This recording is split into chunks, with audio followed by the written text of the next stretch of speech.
Was so frustrating. Oh my God. Because you saw that he had the speed, but every Right. time he came up on Logano, it just like, all right, we're going to stay back.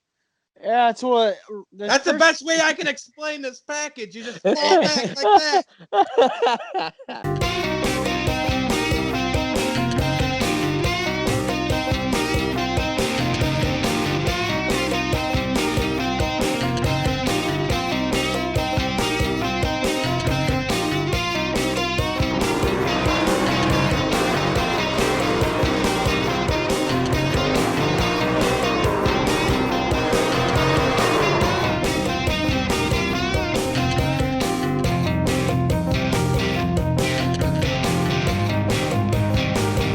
Hey everybody, welcome to the Stock Car Spectacle. I'm Ian Jortson. I'm Mike Gamble. And I'm Nick Kinzel. And we're going to be going over a wild weekend at Kansas Speedway. But first off, let's start off with our diecast of the week. Mike, what'd you bring for us? Well, still living out of boxes, boys. Still slim pickings on my end as far as diecast go, because everything since at least the Nextel Cup era is all boxed up and put away. So what I got for you guys, had this one laying around in a drawer somewhere, kind of hanging out. Didn't have space to display it. 1999 Jeremy Mayfield mobile Kentucky Derby car. I don't know how well you can see it in the light here, but yeah, it's got the Kentucky Derby stuff on the side. So, the nonsense that happened around Jeremy Mayfield put aside, like I think I've told you guys before, my family's from about an hour outside of Owensboro, where Jeremy Mayfield and Michael Waltrip and a couple other NASCAR drivers are from. So when I found out that as a little kid, I jumped on the Mayfield bandwagon. I got into the sport with Gordon. He was always my favorite as a little kid, but I always really liked Jeremy Mayfield a lot too. So yeah, that is such a cool car, and I love the horse there on the side. That just looks so badass. yeah, this was actually a Christmas gift from Nick's dad 2 years ago, I think. Oh, really? Okay. Yeah. Very cool. All right, Nicholas, what'd you bring for us? Well, we're going to Texas this weekend, so I had to bring it out. 2011 Texas race win version, Trevor Bayne, Ford Mustang. Trevor's first career nationwide win. Funny that he got it. They were saying on the broadcast how he gets his first Cup win before his first nationwide win. There was some Cup regulars in the field that he went up and he beat. He beat Carl Edwards. He beat Carl Edwards, who led over like 150 laps in that race, and then he was able to hold off Denny Hamlin there on that final restart. And yeah, he went from third to first, got it done. Cool win. Exciting Trevor Bayne news came out today that I'm sure we'll talk about later, and I get to celebrate. All right, well, I got to join the Texas Diecast train. I am bringing out Kevin Harvick's 2019 Texas win, the Bushbeard Ducks Unlimited car. This car is just absolutely beautiful. Oh, my goodness. He dominated this race, led 117 laps. Punched his ticket to the Final Four last year, so hopefully we get it done again this weekend at Texas. Was that the race? Was that the race where he, after he won, he brought the kid out and took a selfie with him? No, was that 2 years ago? That was 2 years ago when he failed post-race. Wow. What's cool about this car, too, I got a piece of sheet metal from the race-winning car as well, so pretty cool addition here. How much did you pay for that? This was a birthday gift. Oh, damn. I remember when you got that. Yeah.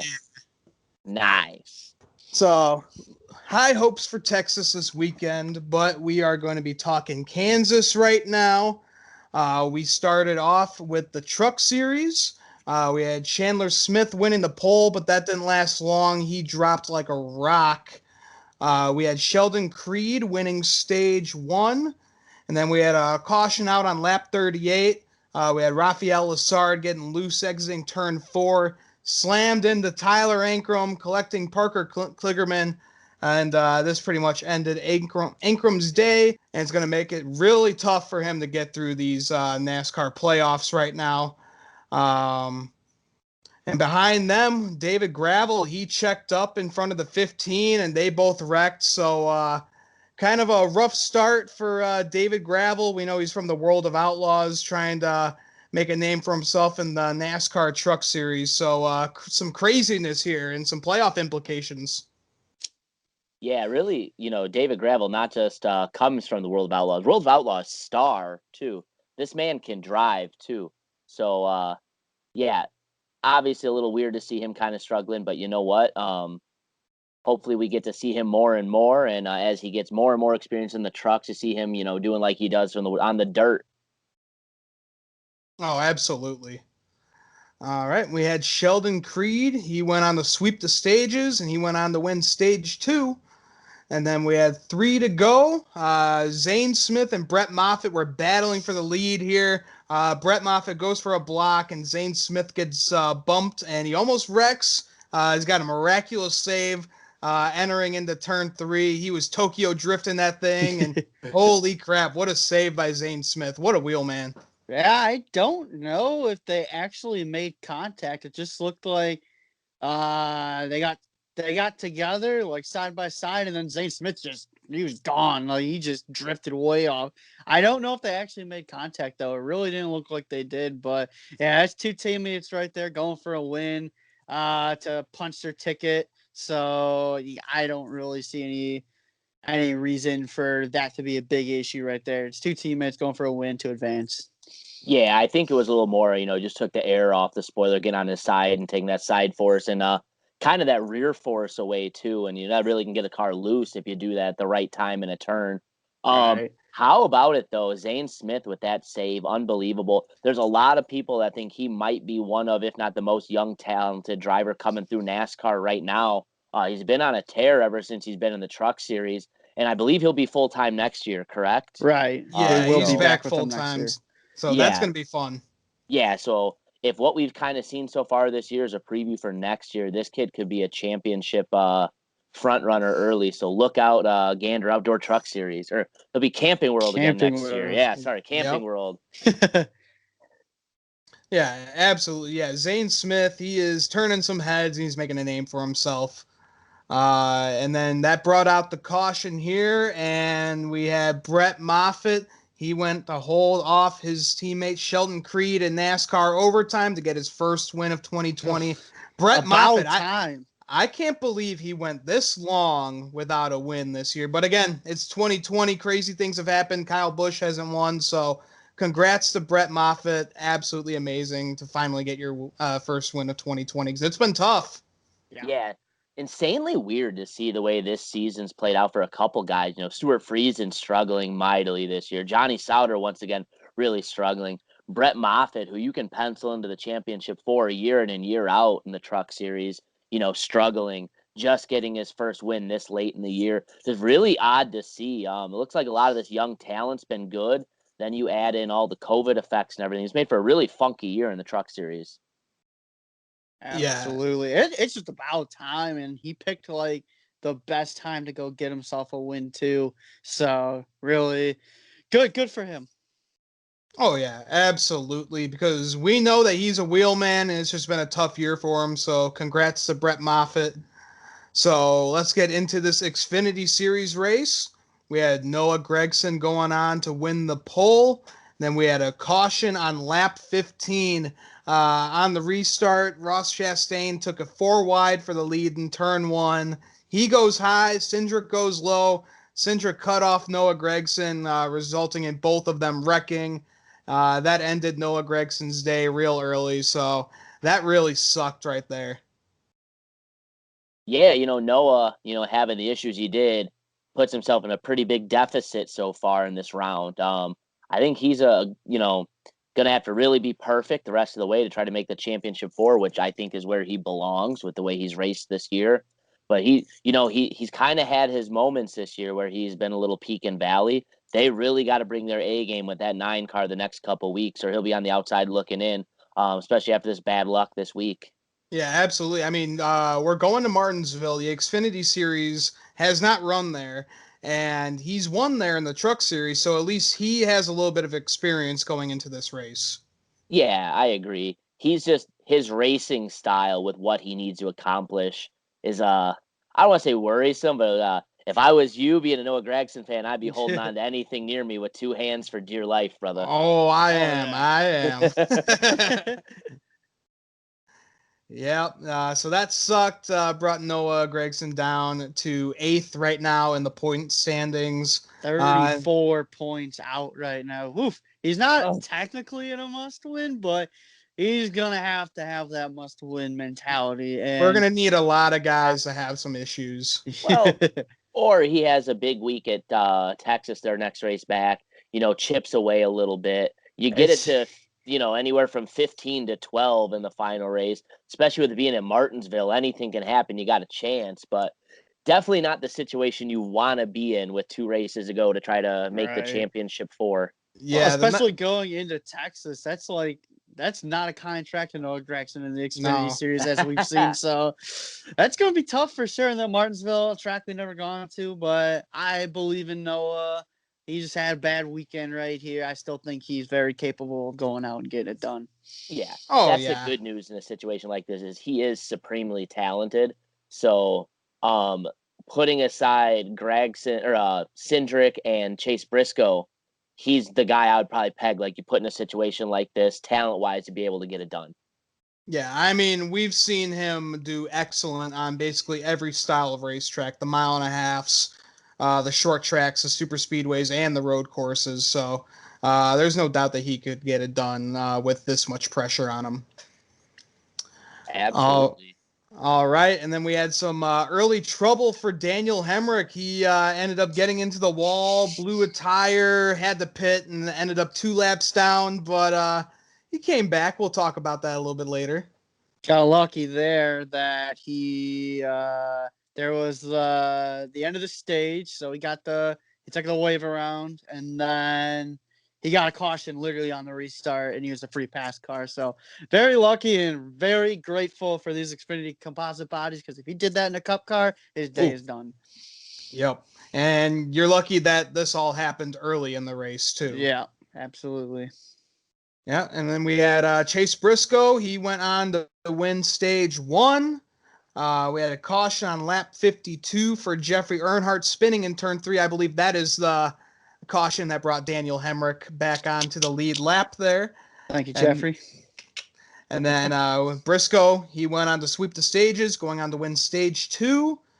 And then on the restart with 28 to go, we had Justin Allgaier taking the field 4 wide all the way down on the apron. Even down on the apron, entering turn 1, slides up the track, got into Anthony Alfredo, who slams the wall hard, ends up sideways on the wall, then ends up upside down on the track. Also involved is Riley Herbst. Good God, this guy's involved in a wreck every week. And then Brandon Brown. So wild racing, stupid move by Justin Allgaier, a guy who I thought would not make a move like that. And then Anthony Alfredo just on his lid. Good Lord. Anthony Alfredo proving the old adage true. Race car backwards is race car. Race car upside down is expensive. Yeah, absolutely. But yeah, what in the world was Allgaier thinking there? Like, I know it's late in the race, but how the hell do you think you're gonna make that corner? Like, that is, as soon as I saw that, I was like, oh, here we go. Some bad about to happen right here. And Kansas, man, Kansas in these wild ass wrecks, I don't understand it.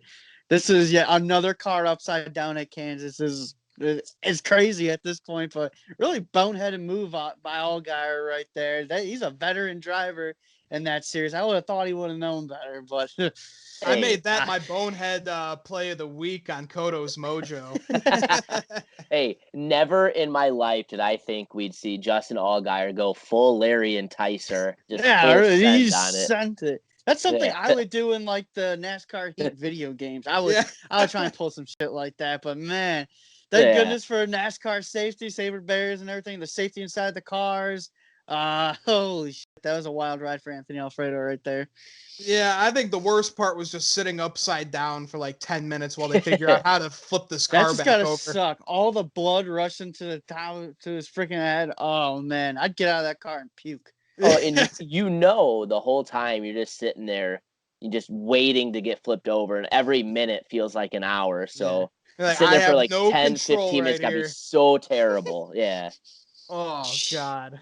Oh, Yeah, but we're glad Anthony Alfredo's okay. That was a wild wreck, and Kansas proves again that it is treacherous.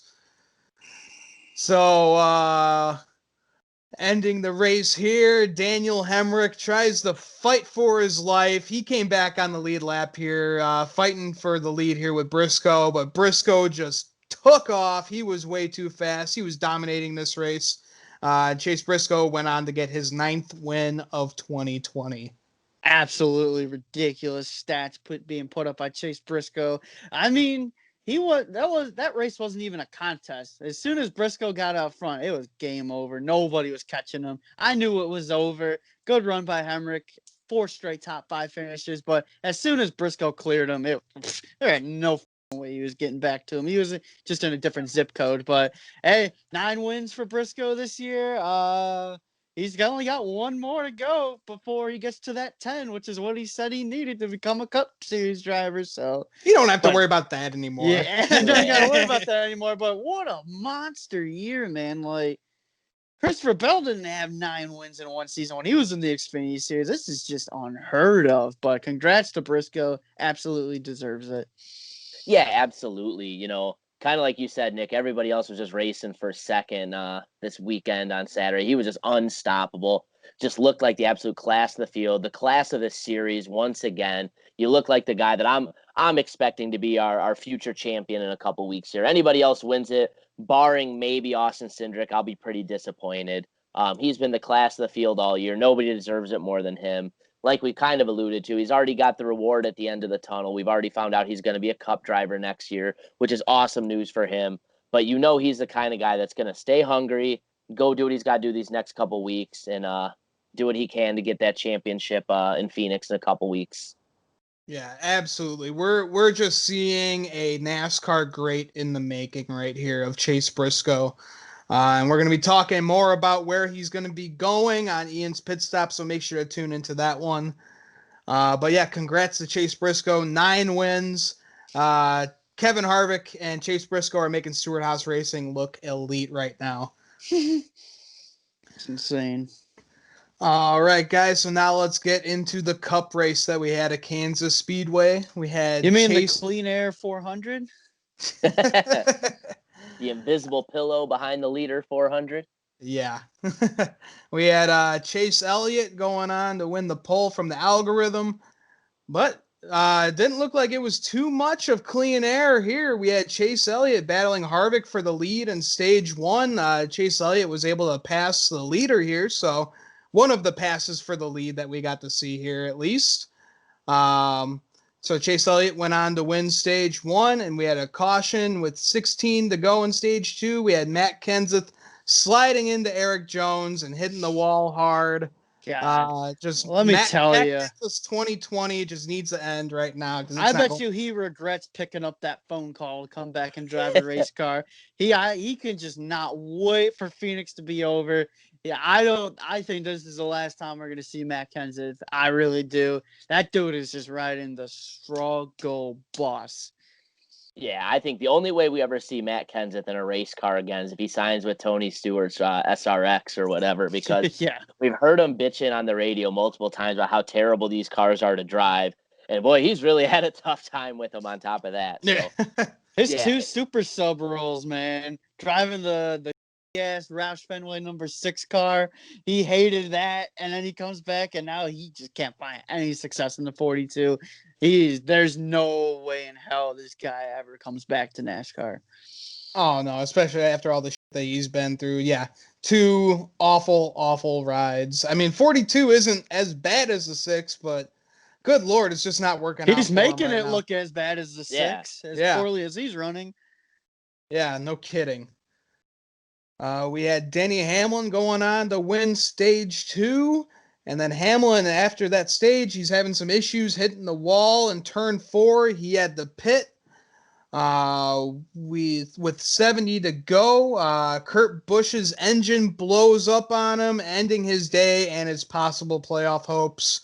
Yeah, I was gonna say he needed every point that he could get to try and get into this Final Four, and it blows up right in front of him. Yeah, I was This gonna is say weird. his engine expired, and so did his championship 4 hopes for sure. Oh. So it's just odd to see engines blow this day and age. You don't see it as much as you would, 10, 15 years ago. And Or it except goes in the back, Truck Series last year. well, that was the one size fits all engines that broke. Hey, CGR's got a really bad history with blowing engines at Kansas in the playoffs. Remember Kyle Larson when Yeah. Kansas was in the second round?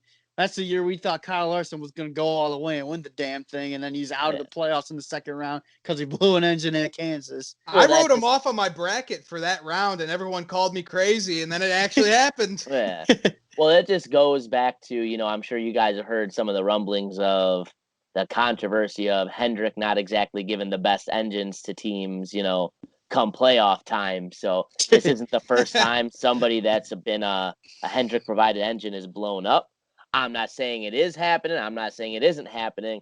I'm just telling you what people say. So heard that a couple of times. Then you see somebody's in the playoffs once again with a Chevy engine blow up. Ooh, I don't know, boys. If you ain't cheating, you ain't trying. Yeah, so absolutely sucks for Kurt. And then we had a battle for 30 laps. Joey Logano holding off Kevin Harvick with that clean air. Just this package absolutely sucks because every time Kevin Harvick got up on Joey Logano's ass, it just seems like the car just stalls. And obviously, Kevin Harvick had the faster car. He was leading lots of laps. He was all the way up there, and just Joey Logano blocking, taking off that air from him. It just absolutely killed the race. So Joey Logano sneaks his way into the Final Four again with getting a win at Kansas. This 2018 all over again. Yeah, 2018 all over again, and I'm just ready to get hurt. I'm gonna be Dalton. I'm just ready to be hurt. So I'll just say this, going back to the race. I would just say, in my opinion, from an untrained eye or a new eye to the sport, this had all the looks of superficiously of a good race. You had passing somewhere in the field once they were in dirty air. You had people running right around the leader. The leader couldn't get away from them as they traditionally will do with some mile and a halves. But you couldn't get to the leader and pass. Again, we're back to the downfall of this package at times. You saw it in stage 2 heavily with Ryan Blaney running down Denny Hamlin. And then once he gets there, no matter what line he tried, no matter what he does, as soon as he hits that invisible wall of air, just sputters out, no matter how much of a run he has. You saw it at the very end with Harvick once again coming for Joey Logano, just not being able to get there and seal the deal when obviously he was faster. The lap times prove he was faster. The eye test proves he was fast. You just couldn't do anything about it. So that's what's so insanely frustrating for this package. It's one thing to have close racing, but it's another thing to have a package where you cannot pass. Watching Kevin Harvick's onboard camera was so frustrating. Oh my God. Because you saw that he had the speed, but every time he came up on Logano, it just like, all right, we're going to stay back. Yeah, that's the best way I can explain this package. You just fall back like that. It's true. Throughout the first stage, I thought we were in for some really entertaining. We were going to get a great race. And that ending just sucked because, like we've been saying, you would get to him.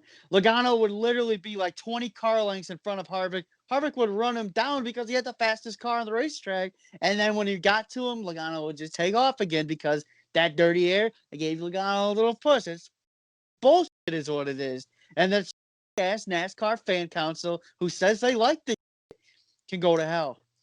That's all I have to say about that right now. $18 in the stock car swear jar right there, buddy. Because I'm like you guys. I'm frustrated. I'm pissed off because that really took away from what could have been a really great race. Kansas puts on good shows, and I think we got robbed of one right there. Yeah, they were close racing, but close racing doesn't mean good racing, and that was not good racing right there. That was a bunch of shit. Do you think it could be because it was cold? Because we saw this package play out at Chicagoland where it's hot and slick, and we saw amazing passes for the lead and all that. Do you think it's because it's colder? Maybe, I don't know, because I don't think It's hard Chicago, to say. I don't think Chicago's the so. twin sister of the Yeah, of I What don't I think Kansas. would You know? so. Yeah, what I would say to that is cold and hot, the temperatures usually will traditionally have more to do with the grip into the track. On hot days, obviously, it's slicker out there, which means the control of the car is going to be a little bit more in the driver's hands as the car creeps around and slides around on the racetrack. Um, as it's hotter, you can lay more rubber into the track because the tires are going to wear a little quicker because of the temperatures and the slickness of the racetrack.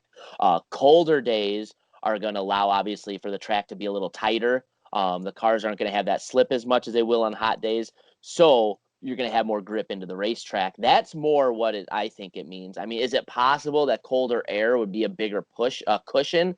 I've never seen any, engineering evidence that proves that. That doesn't mean it's not true, though. I'm just saying from things that I've seen and read, I don't know if that would be the cause. Yeah, Right. it's Yeah. just weird seeing this package, like, compare to Chicagoland to Kansas with the race that we've seen here compared to last year's Chicagoland race. So Well, it's just very weird how this package plays out at different tracks. and I think some of it between the two tracks are what grooves work. I still think at Chicagoland all three grooves work better than they do at Kansas. So you don't really get that problem as much because you don't have to run the exact same line as the leader.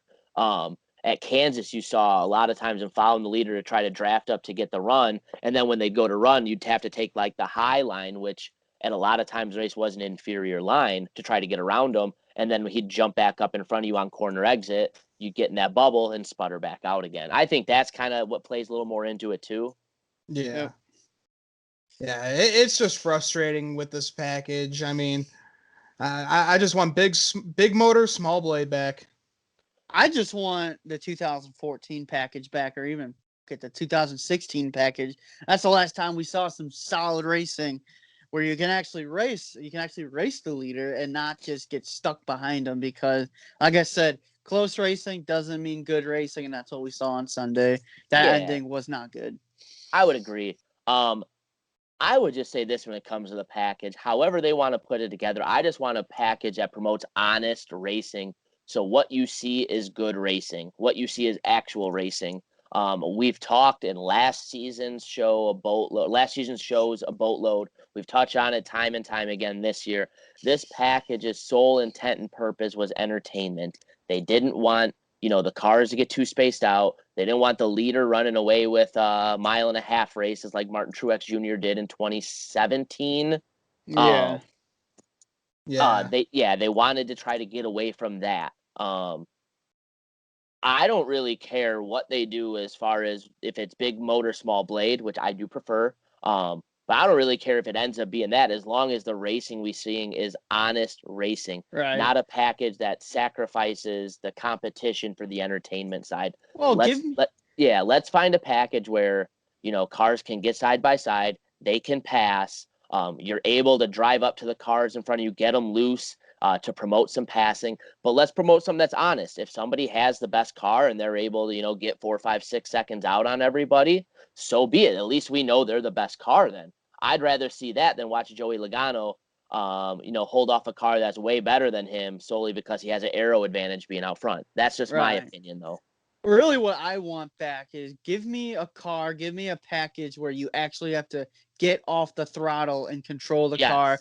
Yes. Yes. Even have to touch the brake pad every now and then, because that's where we really saw the skill come out of these drivers, and that's where we saw passes getting promoted.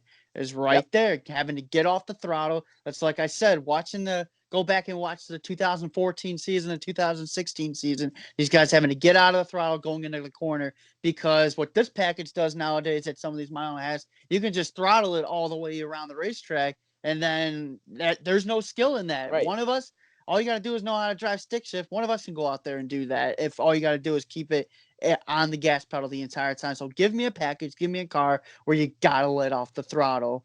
Yeah, I agree wholeheartedly. I think that goes back to kind of like I was saying too, with an honest racing package. Right. Nick, you hit the nail on the head.